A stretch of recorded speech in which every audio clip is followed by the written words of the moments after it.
All right, we're cooking. Yep. We're cooking. We're cooking.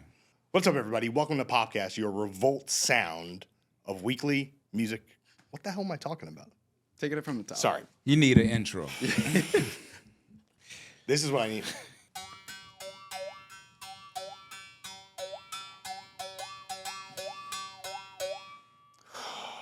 Hello, everyone, and welcome to Popcast, your revolt sound of music, news, and criticism. I'm John Caramonica, a critic at the New York Times. I'm Joe Coscarelli. I'm a reporter at the New York Times. And I am André 3000 Benjamin. I am a guest on the podcast, the Pop Podcast. And a very welcome guest at that. Well, thank you. Thank you It's so much good for to being be welcomed. We have so many things that we want to talk to you about, first of all. And also there are things that we want to experiment about with you. Let's go. But we're gonna walk in that direction, perhaps literally at some point during the day. Okay, we are in a moment right now where your latest album, New Blue Sun, nominated for 3 Grammys. And we spoke on Grammy nomination day. Yeah. We had that conversation. I want to refer people to that conversation. They can get all the details from that. Yeah. But when we hung up the phone, I realized there were some things I hadn't asked you. Okay. And I want to open with them, okay? All right, cool. In 2004, you won Album of the Year at the Grammys. Speaker box, the love below,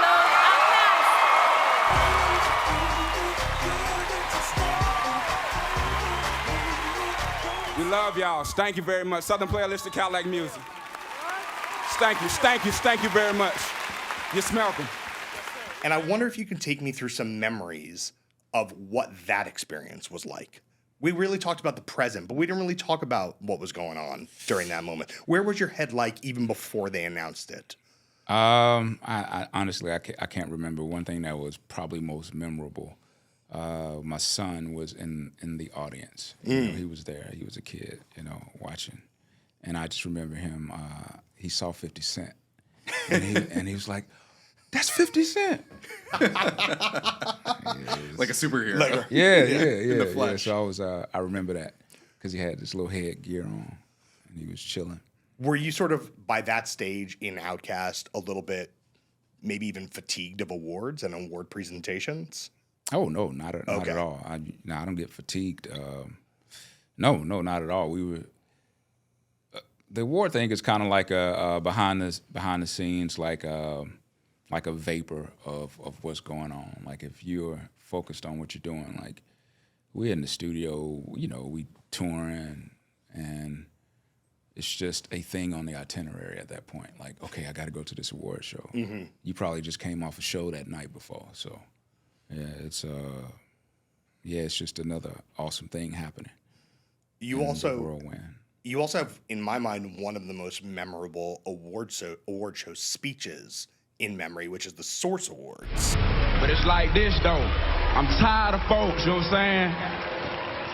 Them closed-minded folks, you know what I'm saying? It's like we got a demo tape and don't nobody want to hear, but it's like this, the South got something to say. That's all I got to say. I was going to say, this whole the Source story Awards. sort of starts at the Source Awards. And I sort of wonder, there's a number of years in between that Source Awards win and the Grammy win. Yeah. A tremendous amount changed for you guys during that time window. But I wonder if back in that moment, if you were even thinking about the relationship between those two things, because I will never forget you standing up on the podium and saying the South got something to say, and how important that was to say on that stage in that year to that crowd. Yeah, I mean, it's kind of like when you in it, and you're not watching yourself in it. Like now, in hindsight, I can look back at it, and it's become this kind of thing that people reference a lot. But back then, it was just a response to what was happening at the time, and I didn't know what it would be. Me and the whole crew were there, and we know how hard we worked. We know how into it, what we were doing. And so, when we feel slightly not disrespected, but kind of unconsidered more than anything, when we felt unconsidered, and that didn't feel good to me, and that's just what came to mind. So I said it right then and there. I was very nervous. I'm not a outward speaker in that way. So especially this was early times in Outkast. Like if you watch early Outkast interviews, like Big Boy is the more outgoing, spoken. Grew up in a big family. And I'm it's the only child situation, so it wasn't like introverted. Yeah. So if you watch early Outkast interviews, like I hardly ever talked. So for me to even go on stage to say that, I was pretty upset, in a way. Yeah. And it was this moment where you guys were kicking down the door and announcing your own arrival. And then, as John said, years later, you're on a different stage, but maybe even a bigger stage in some way, winning Album of the Year, the last rap album to win, if you want to call it that, the last album from hip-hop performers, to come out. It was Speakerbox and Love Below. And now you're back nominated for Album of the Year with something that might equally feel like a provocation to say, I'm busting down a different door with a non-verbal, experimental. Yeah, it's interesting, man. What would the South Got Something to Say of now what's this? be? What are you going to get on stage and say? What are you screaming if New Blue Sun takes the biggest prize of the night over some of the biggest pop stars on earth? Man, I try not to think about winning, so I don't know. I haven't prepared a speech in any kind of way. I'm honestly, and I know people say it all the time, that man, I'm just happy to be nominated, and sometimes that's just bullshit. You say that, I'm happy to be nominated. No, you want to win. Of course you want to win. But in this category and this time, I'm really happy that we're just nominated, because just the nomination says a lot. Like, I'm not really expecting to win in that way. If we won, like, I like to think of myself outside of the situation. Like, if I had nothing to do with New Blue Sun and I'm not in that situation, I know nothing about the album, and I'm a voter, I would totally vote for New Blue Sun. You know what I mean? Like, I ain't gonna even lie. Can you imagine you sit down to do your homework and you're like, okay, it's Beyonce, it's Cowboy Carter, like, whoa, it's Taylor Swift. And those it's are Billie like family Eilish. and homies. Like, I know a lot of these people. Like, these are like very known pop stars and friends. But for New Blue Sun to be nominated, and for what it is, for what it stands for what it means, I would definitely vote for it. Because it's the outsider pick, and you're drawn to that. It's the outsider pick, and it's just like, I don't know. It's like it gives. I don't know. I don't want to say it. I don't and also, say dare I say it? Look, if I could take a critical step back, right?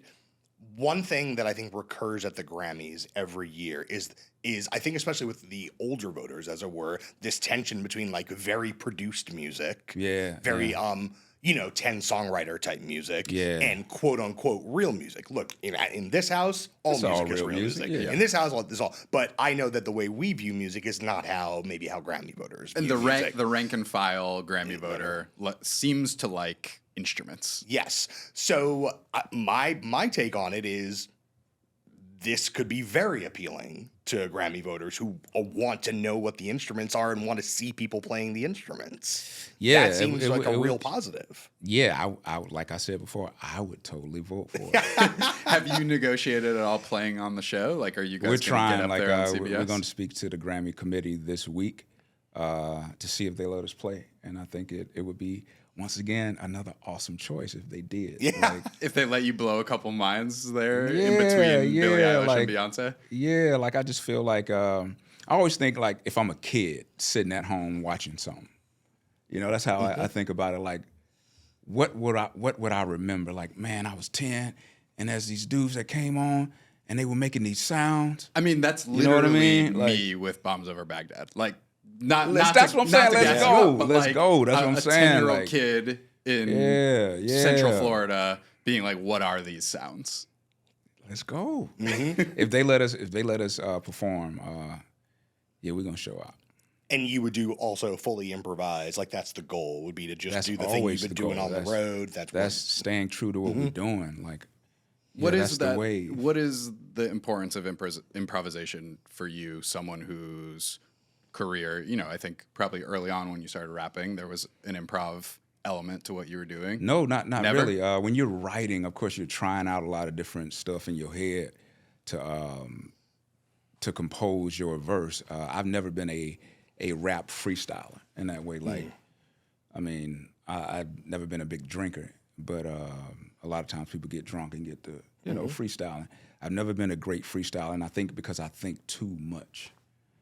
Too many things come to me, and I can't make them fall in line. Like, I don't have that gift, and a lot of rap artists do.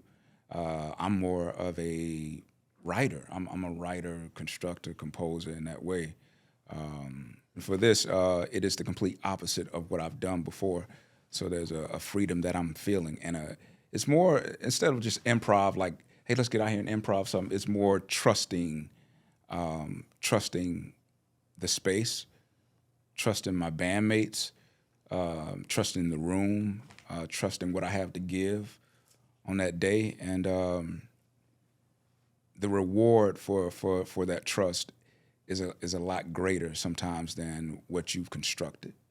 You know, so it's important for me to kind of see myself free, you know, and I think that's what a lot of people get out of what we're doing when they come to the show. Like, you know, we've talked to people after the show, talked to fans. You'd be surprised at how some people react. Some people cry, some people fall out, some people get up and dance, some people get to fighting in the crowd. Like, it's everything. Yeah, you guys started a Rumble? Yes, we've started actually at Flog Gnaw. That makes sense. Yeah. No, they didn't fight at Flog Gnaw, but they started a mosh pit.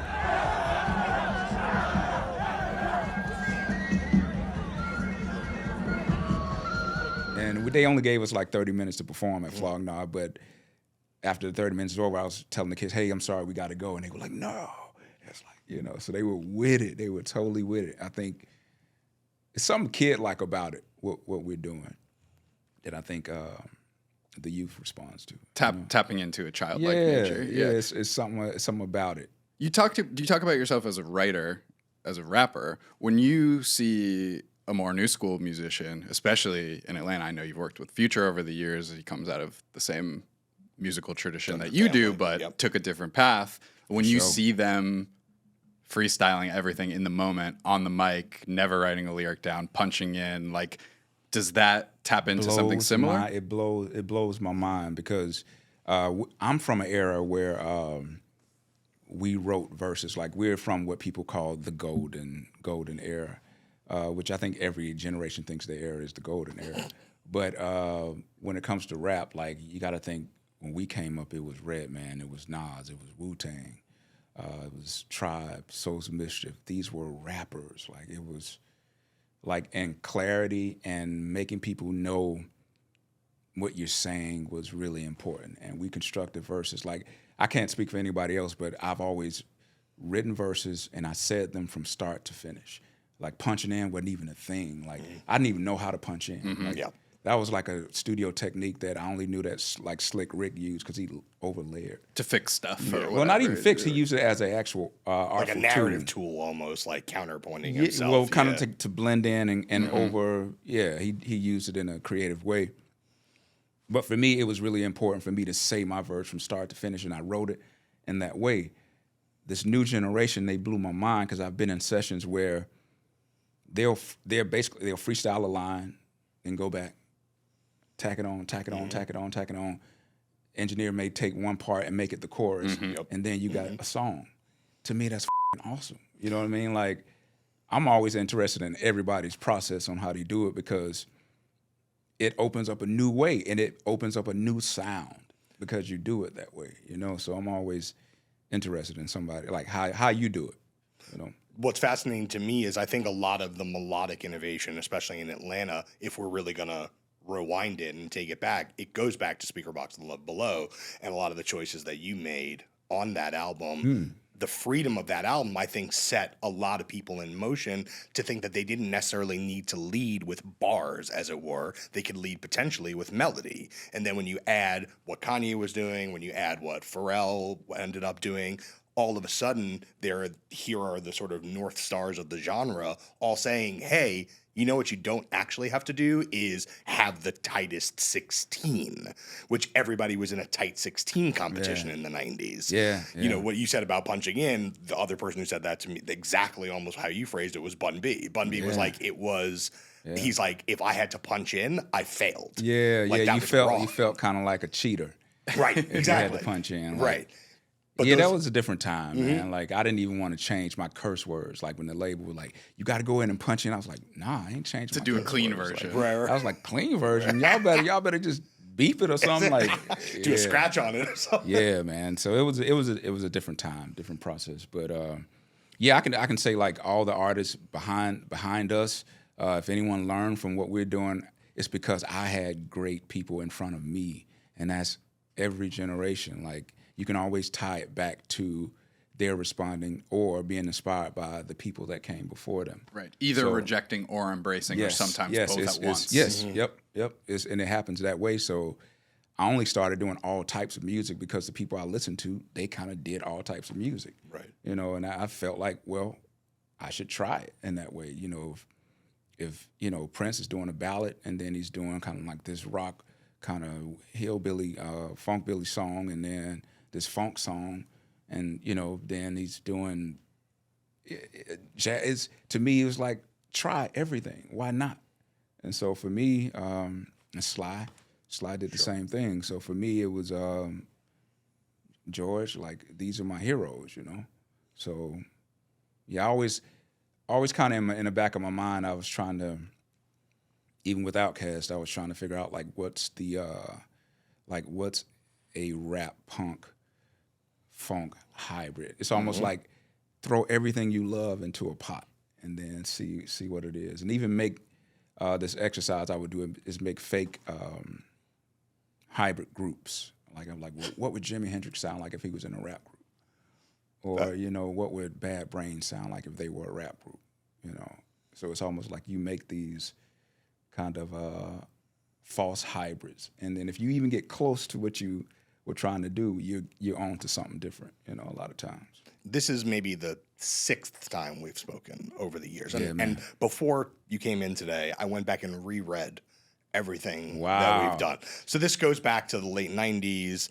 I pulled a couple quotes from interviews from the Stankonia era and from the Speakerbox era, but I want to underline one detail that I could not have possibly remembered without going back to reread it, which is in every article that I have written in which I spent time with you, as opposed to being on the phone. But anytime I spent time with you, you told me that you were learning an instrument.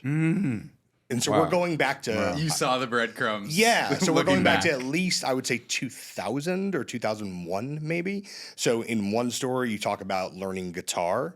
In another story, you talk about learning guitar, saxophone, and clarinet. So we're 20 years of wind instruments. 20 years. People are looking like this is 2 years or 3 years. But this has been something you've been chipping away at or trying to find a landing strip on for 2 decades at this point. Yeah, it was. I mean, it's always been sound, trying, exploration, trying to see what I can get out of the instruments, and almost like a cheap man's version. Like, 'cause I never was a great student of any of them. So when I said I was learning them, I was interested in them, and I would pick them up. Maybe try, like, when I first got a guitar, like I was like really into Wes Montgomery.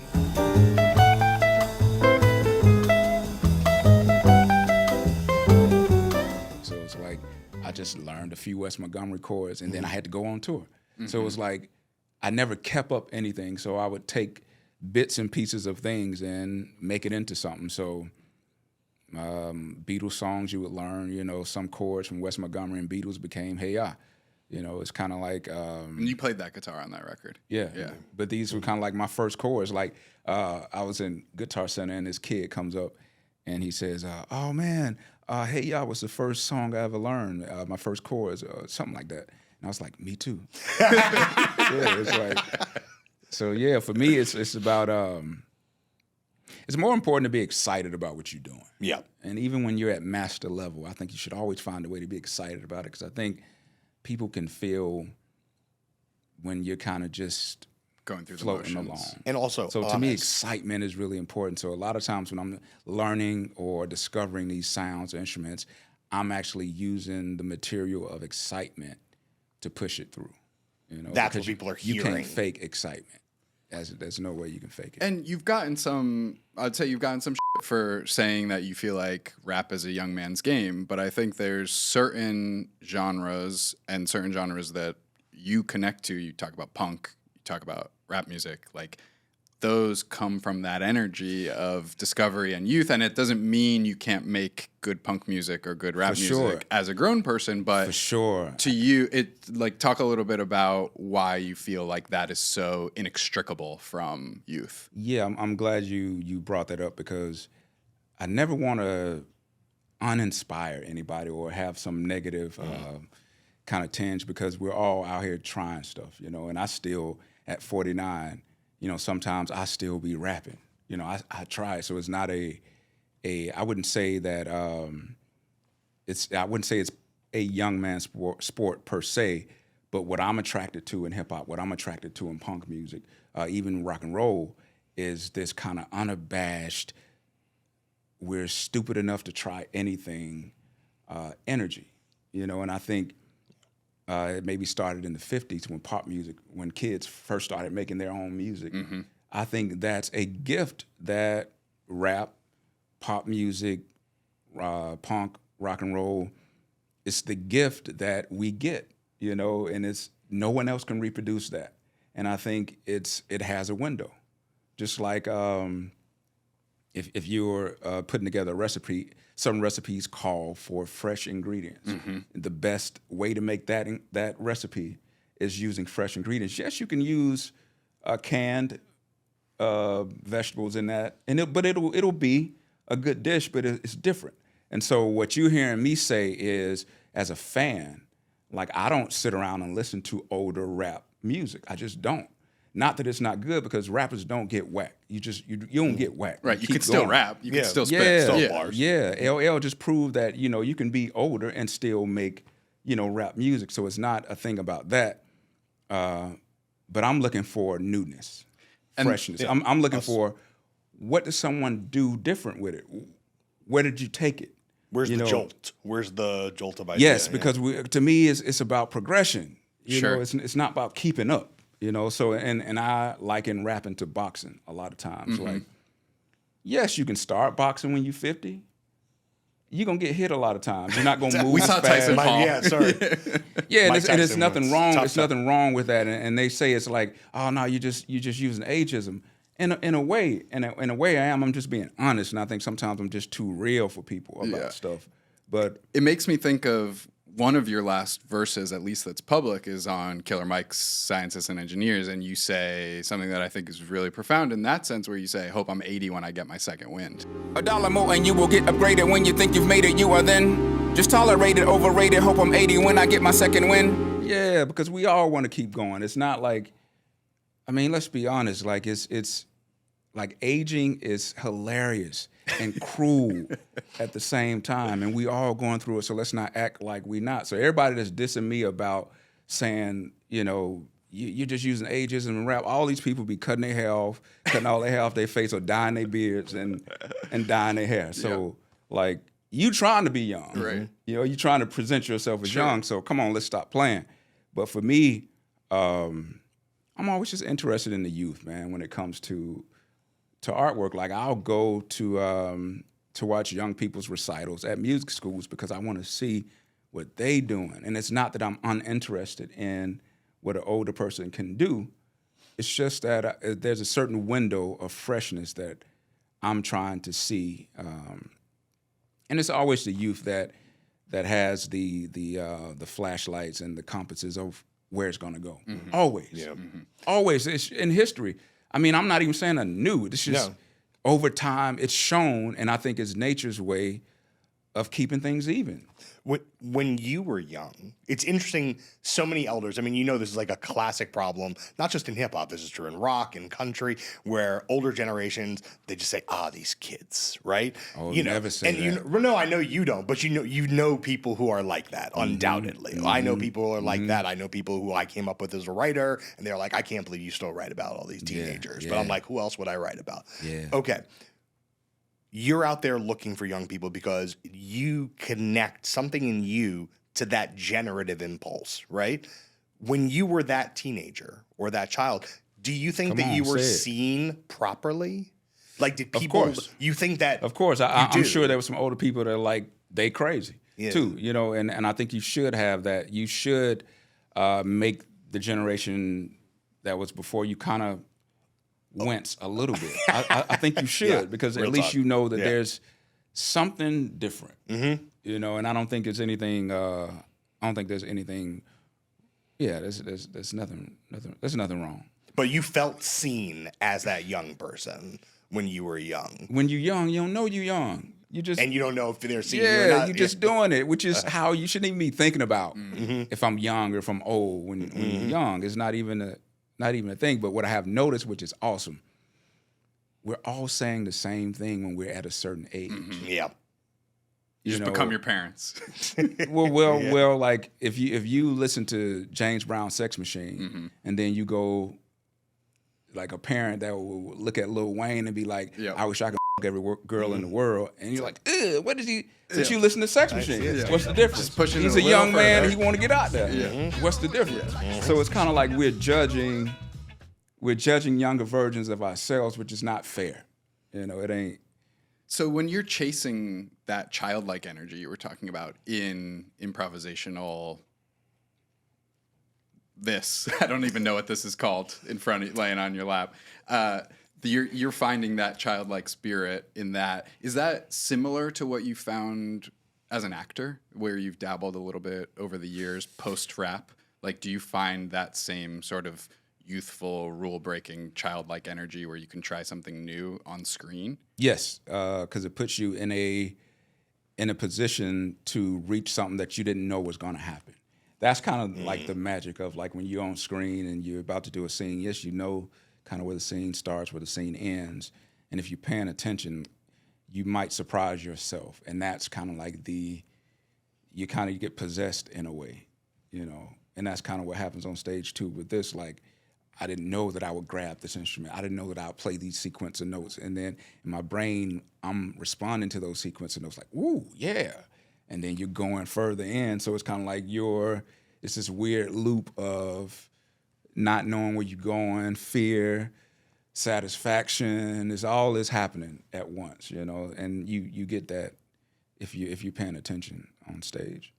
On screen, stage, yeah. Can we talk also a little bit about honesty? Can I read you something you said about 10 years ago? For sure. This is around, I think it was around Speaker Box. You said, someone told me there are no bad actors, only dishonest actors. If you ain't living in the moment, you're just acting like you're living in the moment, just like with music.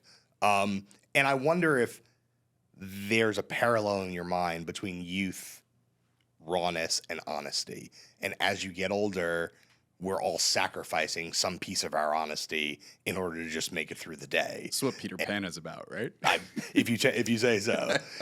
and in essence, what happened with you through the course of your career in Outkast, at a certain point, you hit a wall where maybe you wanted to be honest, but the circumstance didn't allow you to be honest. Is that no, vibe? No, nah, and I think it's fun. I think there's certain levels of honesty too. Like sometimes you can be dishonest, but make it so creative that it's more interesting than the honest. So I can say like, and a lot of kids do it because a lot of kids are trying to fit in, and so they're pretending. They're faking it. Yeah, but they make it look actually cool. Yeah, you know what I'm saying. And a lot of posturing and rock and roll has been that too. But then you get some honesty in it. Like once you actually get the strength, after you faked it for a long time, you get the strength, and then you the clothes look like they fit you finally. Like you earn it. Yeah. You kind of get comfortable with your powers. You know, I can say that much. But no, Outkast was is so great for. It was like a chemistry experiment, and me and Big Boy were just bouncing off of each other. It was like a perfect time in life and our personal lives and our careers, you know, and our tastes. You know, it was, I'm so happy that I was a part of that situation, you know, because I couldn't have been just Andre. I wouldn't have even been Andre 3000 if I wasn't in a group. You know, I don't know.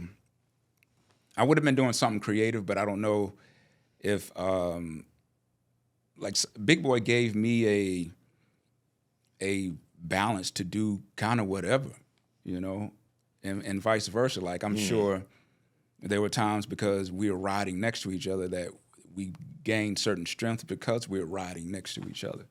So yeah, I don't know how you could recreate that time. When you look back on the reunion you guys did, I guess it was 10 years ago at this point, didn't come with any new music, but you toured.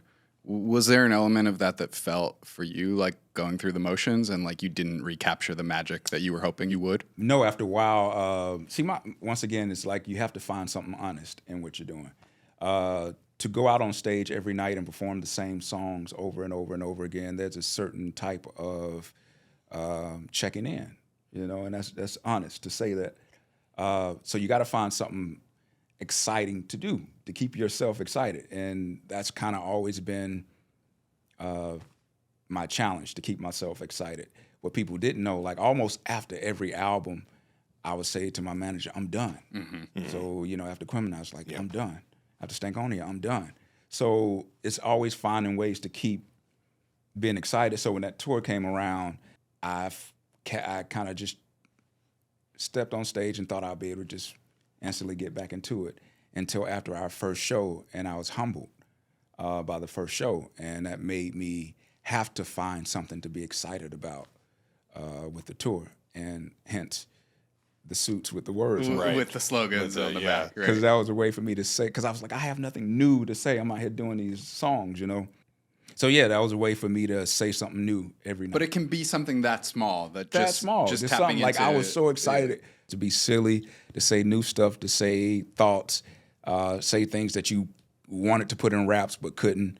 Hence the titles for the album. I was going to say it's exactly like New same Blue way. Sun It's just has another no lyrics, way. but it has these really long, these like tweets, dare I say, as titles. Yeah. So 2014, you on the reunion tour. It's always easier to play characters. They actually got Andre Benjamin the first night, talking about Coachella, the first show. Mm-hmm. They actually got Andre Benjamin, and I clearly saw that they don't want Andre Benjamin. He loves what he's done, but I hate cages. Yeah, I remember that. And you also talked about having a conversation with Prince after that. Oh yeah, he was so integral in reminding me of myself.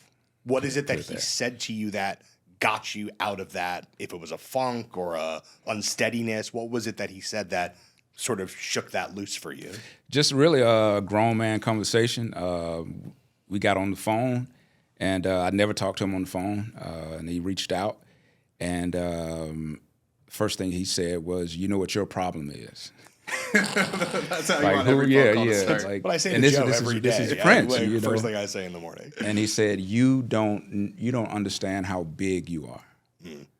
And I didn't really understand. And he was like, "You have to remind people." And he started naming names of other artists that I didn't know that he was even paying attention to music in that way anymore. But he was like, "This artist and that artist, they wouldn't even be here if it wasn't for y'all." This is Prince saying this. And he said, "You have to remind people who you are." And then I'm, on my shit, and I'm like, I don't really want to be doing it. Like, I don't want to be doing these songs. And he was like, "Man, I've been there." He's like, "I know exactly what you mean. I've been there, and I've been in that exact space, not wanting to perform these songs." And he said, "But you're a grown man, and you signed up." So he was like, "See it through." Yeah. Give these he said, people what they you paid signed for. up for these shows. Yeah. So you got to give it to them. And now, that changed the course of the whole tour. Had anyone in any other context ever spoken to you so plainly about sort of the obligations that come with being a creative artist in the world? No, but he was totally right. It's like, if you don't want to do it, don't do it. Right. But don't get up there and don't do it. You know what I mean? Like, yeah. Fair. So yeah. A great lesson. Yeah, for all of us. For all of us. Yeah. And he didn't, and it made me look at Prince in a whole nother way, because I only knew him like as a fan, like as a kid. My older cousin turned me on to Prince, and I always looked up to my older cousin. He always wore the cool clothes. He had all the cool girlfriends, and he was like playing Prince. So I'm a kid watching all this, and so Prince was like a hero to me. You can hear it in the music, but he just called that next day because he out knew of you the needed blue, it. possibly. Yeah, but you have to understand, like, so I'm walking to the stage to do Coachella, me and Big coming out the trailer, and you kind of the path to the stage, I see Prince. And I'm like, fuck, I haven't performed on stage in 10 years. And Prince right there. And he goes and sits on the side of the stage to the right. Then I see Paul McCartney. And he goes and sits on the left. No pressure. And sit there. Damn. Yeah. Did you look at them and say, "Hey, come back tomorrow"? Like, just you Give me know, one more like, yeah, shot. like I just got to shake loose. Nah. I mean, at that point, you know, the nerves were going. And then what people don't understand, like our whole career, like I never use in-ears, which is a kind of these things you plug into your ear so you can hear the music. We were always just raw off the cuff. We were always just hearing music out of the monitors. We didn't have these in-ear things. So that was my very first show ever using in-ears. We had technical difficulties too. So I'm hearing people talk. I'm hearing music cut in and out. So I'm like, so halfway throughout the show, I was already asleep in my room. I'm just trying to get through it. Yeah, sure. You know, I think Tyler, the creator, was up front. Probably, yeah. Kendrick was right there. Well, So they what? I'm like, You're like the elders and the youngsters both watching me embarrass myself. Yeah, it was wild, man. but the Prince conversation recalibrated you, Yeah, for sure. I mean, because there's a certain respect, and I knew he knew what I was talking about. right? And He wasn't you. He wasn't and then it was true. Like, and then at that point, I was like, okay, what can I find exciting to do? I had to kind of dig into myself and find what am I happy about? You know, and that's the honesty. Yeah. Like, I knew what I had to do, but what can I be honest about? And I was really being excited about those black suits. And they were actually, we did like 47 shows. So there's actually 47 black suits, not one suit that I changed every night. There were 47 black suits. And I was Different phrases written on them. Yes. Also sold as many of them sold as T-shirts. also Yeah, as later. T-shirts later on. But and we did an exhibit at Art Basel where we showed all the suits in a row, which is kind of cool to see. But yeah, that was my excitement. In the intervening 10 years, it's not like you didn't rap. You've got a lot of verses that are out in the world in that time. Like, talk to me about finding those moments of excitement where you did, whether it was with Killer Mike most recently or with Walk It Out remix. Frank Ocean, you know, Walk It Out, you know, there's a Ye verse in there, you know, on Life of the Party. Like, Right. how did you know when those moments needed to happen for you? I didn't know they were all on just really the strength of those artists, like reaching out. Sometimes it was the beat, sometimes it was the song, sometimes it was the situation, sometimes it was the relationship and beat. But I couldn't have done those songs if it wasn't for the artist laying the bed down for me to be excited about it. That's from T.I. To Yeezy to Killer. But even the Killer, shout out to Killer. Killer always like, man, you got to talk more about me in interviews. I'll say this: he talks about you in interviews. Yeah. So he told me, yeah. Shout out to Kill. yeah, he told me that he picked two things for his album from you. One Yes. was Scientists and Engineers. He said you took the other one back, but that it was like 11 minutes. Yes. You know what he's talking about? So yeah, I know exactly what he's talking about. So what people don't know is the Scientists and Engineers, that verse was 8 years old, and I let Killer hear it. It was something that me and James Blake were working on. Wow. And so me and James Blake, I did the verse. We never went back to it. We never finished it. So it was always this verse laying around. And then actually, we all have a thread, me and all the Dungeon family. You guys are still on a group chat? Yeah. So I sent that verse actually in the dungeon. If they look at it now, is that verse is the way back in then, the group chat because we were preparing to do this Dungeon Family album, and so I was just offering what I had, and so I sent that verse in the Dungeon Family group chat.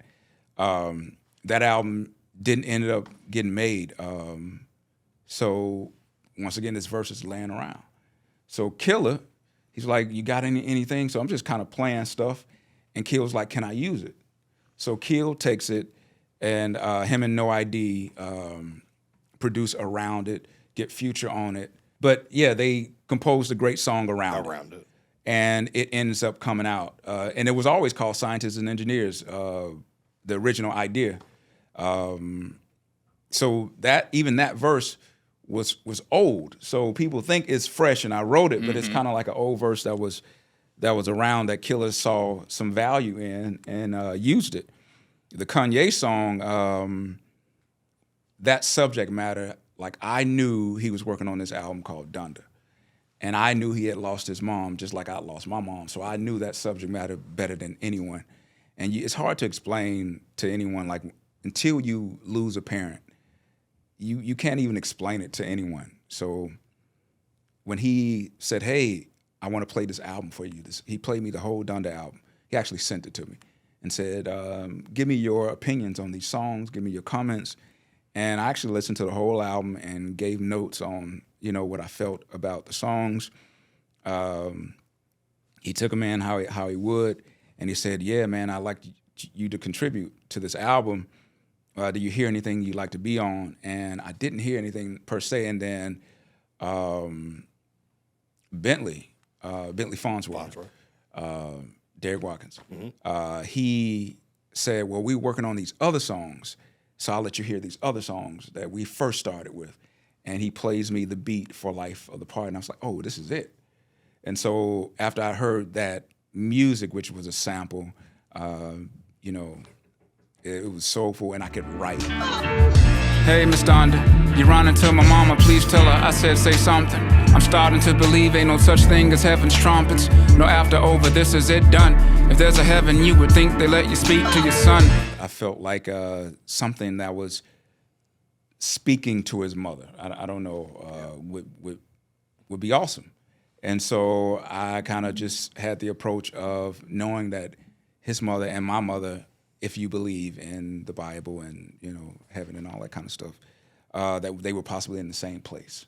And so I was speaking as if I'm speaking to his mom to tell a message to my mom. So it was, this kind of, this messaging third party situation. Just that song opened it up for me to be able to say things that I couldn't have said without Kanye. So his strength of asking me to be on the album got me to speak more about that, because I never would have wrote that verse. And then unfortunately it sort of was leaked. It became a pawn in some broader thing. Unfortunately, the history of it now, I know Kanye and Drake had some beef and words, and they were beefing at the time. And I don't know how it happened. I don't know. This is so odd, but Drake got a hold to the song before Kanye was able to put it out. And Drake released it on his radio show. Like, he just put it out. And I was like, whoa. Given how personal that verse was to you, like, did you consider that an affront, or were you just like, beef is beef? Yeah, because they were kind of going at it, and I actually didn't understand why he did it. I don't know because what people don't know too is that at that point, Kanye and I weren't really in agreement of how the song would be released. So I'm not sure if he was going to even come out. I see. So I don't know if Drake found out the song was not going to come out and was just saying, well, I'm going to put it out, because it was a thing about. Kanye was at a point in his life where he didn't want any curse words on the album. Right. And I said, yeah, I'm cool with it, man. Yeah, I'm totally fine with no curse words, but take me off the song, because I'd written it a certain way. Like you said early on, you're like, I don't make clean versions. Correct. Yeah, but and I was cool with beat versions, but I said you have to put the dirty version out too. Right. And he, at that point, he didn't want to put a dirty version out. He said, I told my daughter that I would not have any curse words on this album. And I was like, hey, man, say no more, man, the kids, for sure. So just take me off. And we weren't in agreement on how the song would come out. Finally, Drake puts it out. So kind of have to thank Drake for, for letting that song see the light of day. And I want to clear something up too. I think a lot of people think that Kanye took the song and then did put the diss part out without me knowing about it. I'd heard the diss part, and me and Kanye had a conversation about it. You know, I had my feelings about it. I was like, man, do you really want to do this on this type of song? You know, I was like, it's kind of like going and shooting up your mom's funeral. You know, like, I don't know. And, you know, he felt the way he felt at the time. And, he put the diss verse on it. Because I heard the original verse. So I want to clear it up to fans. A lot of fans were like, oh, man, that was disrespectful that he just put the diss verse and Andre didn't know about it. No, I knew about it. But it was just his decision. Do you sleep well? Sometimes. When you're not, what does that look like? I'm up watching true crime. Relatable. Or ridiculousness. Oh, wow. Yeah. I'm always watching something. Or on YouTube watching like art documentaries or something. Yeah, like you're that. a YouTube guy. Yeah. Talk me through a recent YouTube rabbit hole that you've been down. Because I recently just left Japan, of course, I've now, kind of do these 4K walks through different cities in Japan. Oh, like a walking tour. Yeah, walking tours and kind of learning the language. So these kind of Japanese language YouTube vids and different Japanese crafts, hand crafts. Andre, I want to return to this idea of childlike wonder and excitement that you're seeking out in the music you're performing. I feel like if most people, even most musicians, took to, experimental flute music as a outlet, they would be doing so in semi-obscurity. But because it's you and you have this career behind you, you're the guy who made Italians and Stankonia and Hey Ya, like it comes with all this extra attention. Here you are nominated for Album of the Year at the Grammys. You're automatically playing the Blue Note. You're touring festivals, sold out shows in a way that I think a lot of people who work in these modes aren't used to. Like, how do you reconcile the amount of attention that you're getting for something that you're admittedly new at? I charge it to what we're doing, like a lot of these festivals and like the Blue Note residency is like, these are not like penny ante like institutions. Like they don't just let anybody come and play around, So I think it's on the strength of what we're doing and possibly people listening to what we're doing and seeing what we're doing. And I think it was important for us to actually go out and show people the process of how the sounds were recorded, because I don't think people actually realize that we're conjuring what's happening, composing on the spot. And that's kind of like the best place I think I could have been like for a player that's exploring this instrument, because I mean, like I didn't go to school. I didn't, take lessons. I didn't go through scales. I didn't go through all the scales through different keys and that kind of thing, which I'm familiar with, but still unfamiliar with. Sure. So I think the setting,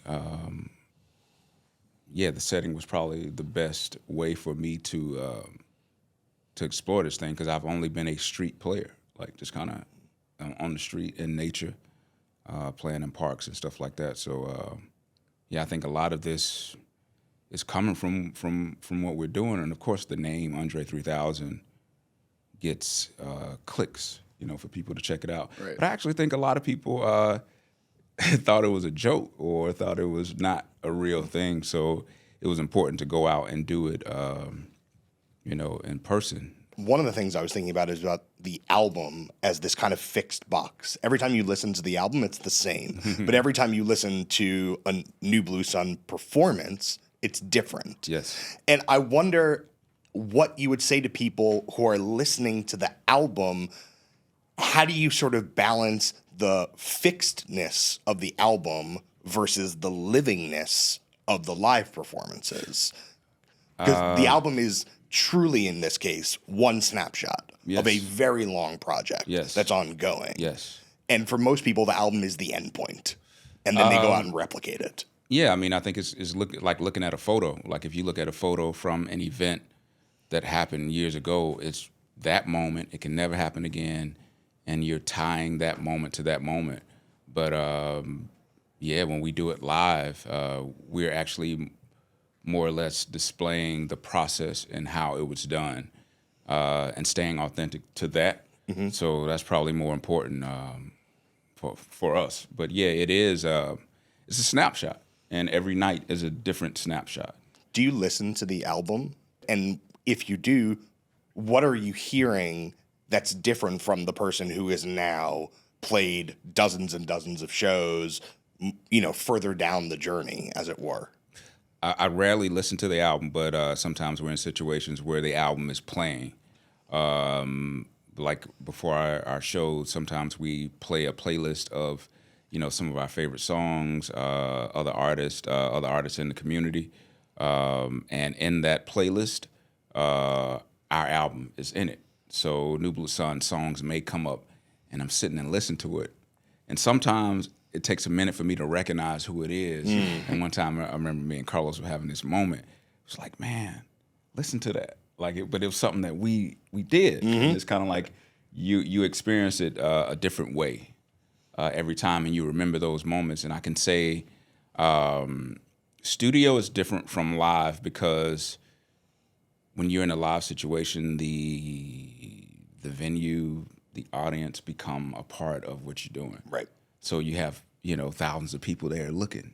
And so they become part of the intensity. And sometimes we're playing festivals now. So I've noticed when we play festivals, a lot of times we play louder because we have to project in a certain way.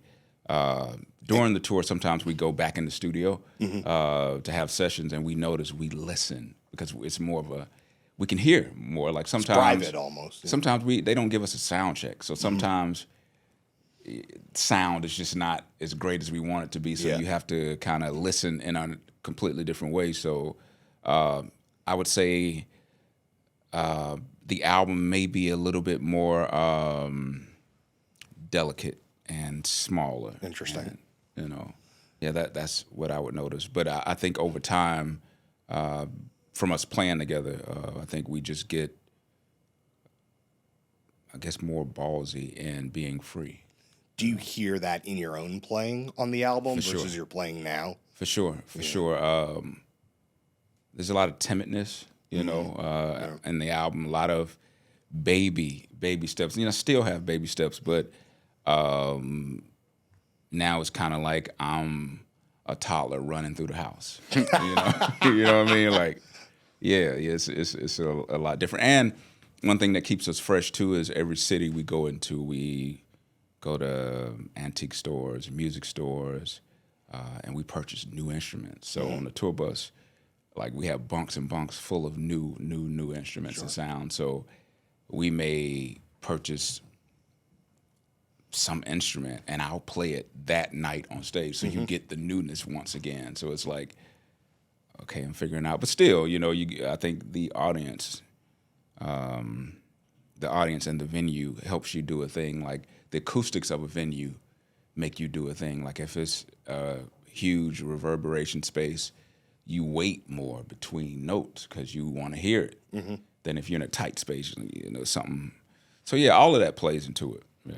And what are your plans for the future of the project? Do you hope there's another album with this group along these lines? Is that important to you, or does it mostly exist as a live thing for you? We have so much music and new ways to put it out. So we're exploring those ways. And even within the crew, albums that are out now. Surya just put out an album. Nate just put out an album. So we're always working on music in a certain way. Of course, we're willing to score a film, Saying project to the camera. Get Claire. Is Claire on the phone? Where's Claire Denis when you need her? It will happen. It will happen. We're just trying to play our parts till it's time for it to happen, because a lot of what we're doing feels very cinematic at times. We go through waves, we get delicate, then we crash, and so it's made for film, and we would hope to score the film the same way we record our albums. So, yeah, looking forward to that.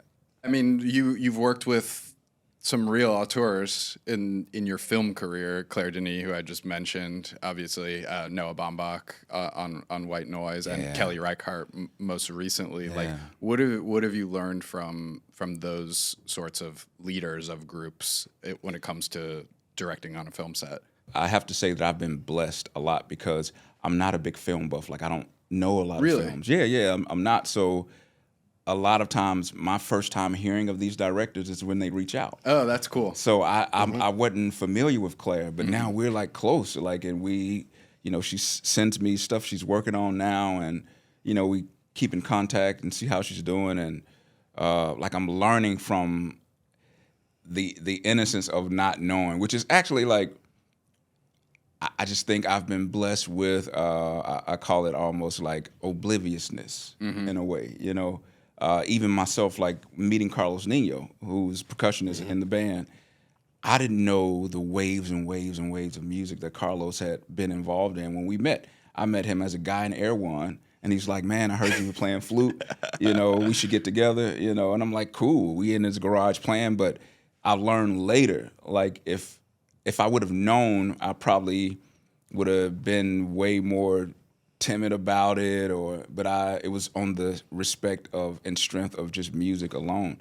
And a lot of people who are like, when I first worked with James Blake as well, I didn't know James Blake was an artist, James Blake. Right. Like a friend of mine, I was listening to this Vince Staples song, and I asked Vince's manager, who's doing those sounds? And he was like, this producer James. And I was like, I like to meet this dude because I heard these kind of sounds that sounded smart. I don't know what it was. And so he was like, yeah, I'll hook you up with him. So I go in the studio, and me and James start playing around. This had to be almost like 3 or 4 days in until I know, he's had a whole career. So you don't Google before you walk in? No, I'm not. Yeah. No Google before the date. Just I mean, it's just on the strength. But that's happened. And years ago, James and I were in the studio in between working on these songs, and I picked up a bass clarinet, James was on piano, and the engineer recorded it. And we actually just put it out. So that was actually the first totally improv situation. And you threw it on SoundCloud, right? Yeah. So so it's, I'm kind of always along just for the ride, and it's always a oblivious innocence, take it for what it is at the time. And I know for me, doing music all this time, and people treat you different when they know you're Andre 3000 instead of just this guy. So I know that I kind of like that I don't know a lot of times. One of the things that feels like a through line in everything in your career, dating back, I would say, to Idlewild and even before, is almost what I would describe as a retreat from the Andre 3000 of Outkast character. Whether it's the clothing line, whether it's Benjamin Bixby. There was a time I interviewed you in 2014. You showed me some visual art, some sketching you'd done. And obviously here we are playing music again, but we're playing music. We're not speaking music. There's no voice.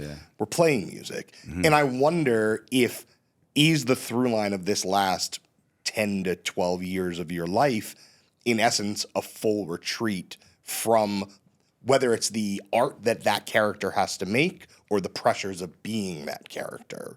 It's all of that, man. Like, Outkast was a great blessing and catapult to a place that I could have never thought about it. Like, me and Big, when we first started, it was we just wanted to rap, and it turned into a thing that I don't know that we could even fathom how big it could get.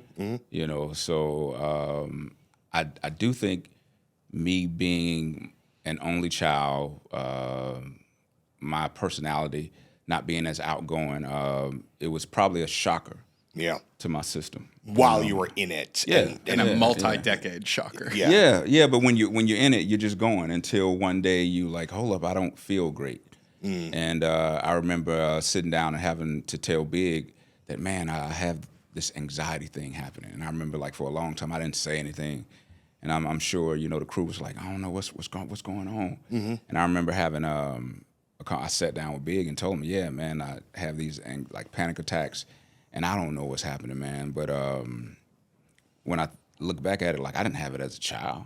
You know what I mean? Like I don't remember feeling anxious in that way. So I do think it was probably the pressure and expectation, and just how people consider you in the world.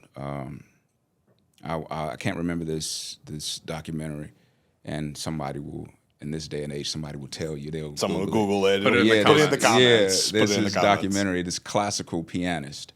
I can't remember his name, but he had stopped playing, and one of his comments, he was 70, 80, something like that, and one of his comments was, no human should feel that much expectation or energy from the outside world because it changes you in a certain way. And I totally understood what he was saying. Like, it is very, very weird for people to look at you in a certain way because we're all the same, you know? Right. But for people to look up at you or look, I don't know, it's just a certain thing. And I don't know if I was ready for that, but I would not change it. You know what? I have a question to ask you. Yeah, go for it. And you have to be completely honest. 100%. Okay. When New Blue Sun first came out, your first reviews of New Blue Sun on camera, it was not in the most positive way. And I'm not tripping on it at all. No, like, sure. Music is music, and we all have opinions, and we should. Has that changed, or what changed from that first, I guess, kind of review of the record? Are we talking about a blurb or we're talking about a podcast? You talking about like the 100-word thing or the full thing? I think I think it was on camera. I think we talked about it in this room. Probably. Oh, then I don't remember what I said. Sorry, this is it's an evanescence. They gonna pull it up. No, it's all good, man. You want to talk about improv? But I think the question stands was just like, how did your experience of the album change from which is coming out of the sky? Well, opinion of. So there's two things. One, on the album, I feel like I can feel that thing that you just described as timidness or timidity. Yeah. I feel the juxtaposition of that against the admittedly extremely intense and studied and very, very powerful backing. You feel that tension between the two. And that stuck in my ear from the album. I heard that in those first shows. And also I felt that at the first Brooklyn Theater show before the Blue Note residency. Yeah, I remember those. I felt there was more comfort at the Blue Note. And then when I went to the BAM show 2 months ago or whatnot, I was like, oh, everybody is speaking the same language now. Gotcha. And that, to me, that's the thing that really like ties the room together. Yeah, man. Because there's this sense, I think, on the album in that first show that there's a band playing and then there's you playing, but it wasn't always totally talking to each other. Gotcha. And now, when I was watching in BAM, I was like, no, they are in communication with each other. Yeah, man. That, to me, development, growth over time, comfort with a group of people, etc., that feels like it's far down the road. And that's actually part of why I asked the question about how do you think about the album? Because the album, not only is the album a fixed box that you can't change or undo, it's also reflective of a moment when maybe you had less harmony with the backing troupe. Right. It captures a moment of innocence and trying. Yes. Which I actually think it's the strength of the album, to your point. Because I think we rarely get... in recorded music, we rarely get to see that material that I'm talking about, that discovery material. Yeah. And I think it's hard to fake. And I think that was actually the, especially the first song, like I'd taken that instrument out of the box 20 minutes before we started recording. So those were, you hear somebody figuring this thing out. Yeah, I think you feel that in young people's rap music. Yes. The strength is the wildness in it. So I guess you have to you get a trade-off or figure what's most important in the equation. But and I guess my only last question on that note is, as you've done all these shows over these many months, do you relate differently in your mind? I mean, maybe I'm seeing something and I'm seeing it through my frame, but do you relate differently to what's happening on stage? Are you hearing differently? Do you feel more attuned or differently attuned than you might have 8 or 9 months ago? Yes, I hear differently because we're, as a crew, developed and moving along in a way, but when I listen back, it's almost as if it's almost as if I'm more melodic early on, you know. And I think I don't know why. Maybe it's because stage and the anticipation of doing something. So I think it's the audience kind of, well, what are you doing? Instead of being in the studio, the only audience is our engineer. Right. So I think you play differently. I think it would be like having sex with you and your mate, or being on the camera set and having people look while you're doing it. You see what I'm saying? It's different. Yeah. If you say so. It's different. Yeah, we don't know. Yeah, I mean, I've never been in a situation, but I assume, I if you got people just peering in, but if you get used to that, Right. we've got used to people peering in. There you go. In a way. That is, yes, fair. Before we move on to the next part of this Popcast experience, should we eat a snack? We should eat a snack. You're a gummies guy. Yes, I love gummies. I'm a fruit snack addict. Gummies, yeah. You chose from the pantry. John, tell us about these. These are the Vigo Bears Santa Monica flavor profile. Okay. I pulled these out of Delta first class, although to be fair, it was only to Cleveland, so it's not like it wasn't a cross country first class. But now, as we're eating, the last thing that we Do I really go should, for it now? Yeah. Go ahead. But as we're eating, one thing that we talked about before you even set foot in the New York Times building is your skepticism about podcasts. And one thing that you said is, if we're going to do something, let's make it a little interesting. These are good. Yeah? Yeah. Vegan gummy bears.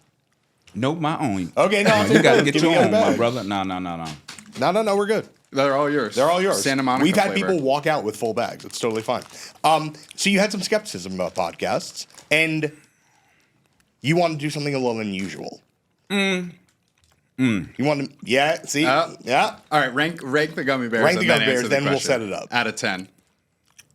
They're 8. Okay. Yeah, they're 8. They're a little medicinal for me. I can see that. I'm a back Haribo flavor. guy. Yeah, same. See, the Haribo got a little bit more bite A back. little, yeah. And Yeah. actually, if I'm going soft gummy bear, I'm going Albanese. Yeah, I'm going Welch's.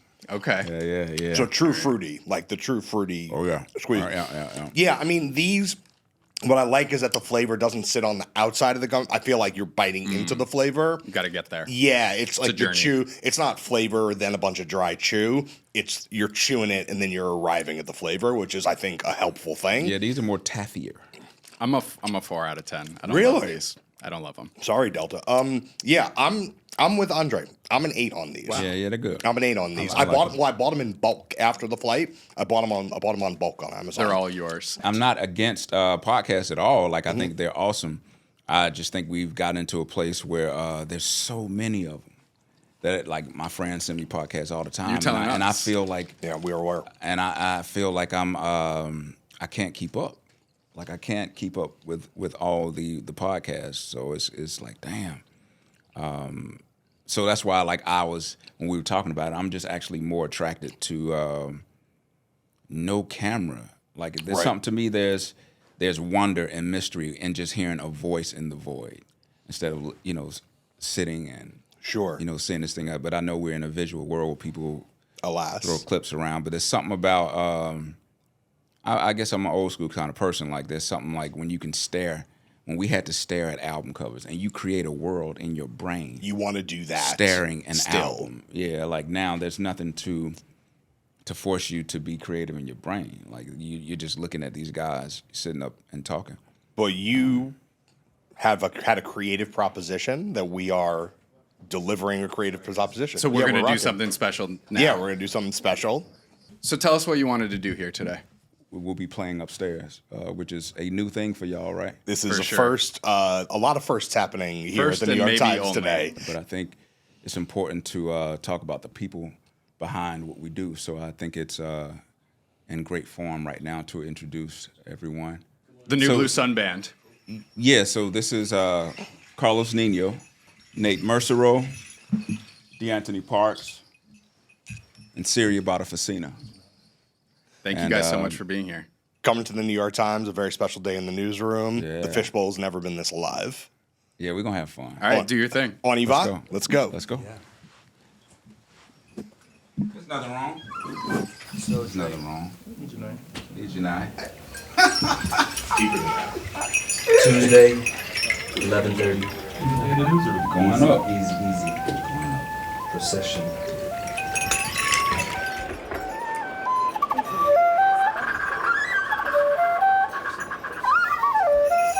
Tell us where we are. What are we doing today? Andre 3000 is going to perform in the New York Times newsroom.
Thank y'all.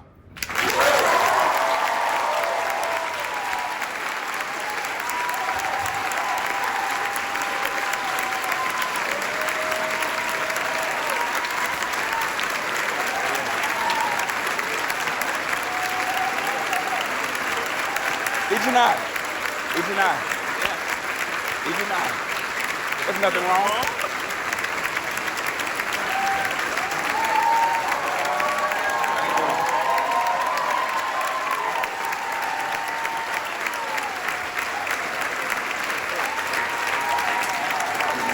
Thank you for the opportunity, man. No. Thank you. Thank you. Thank you. Good luck in so many ways. Thank you. I appreciate it.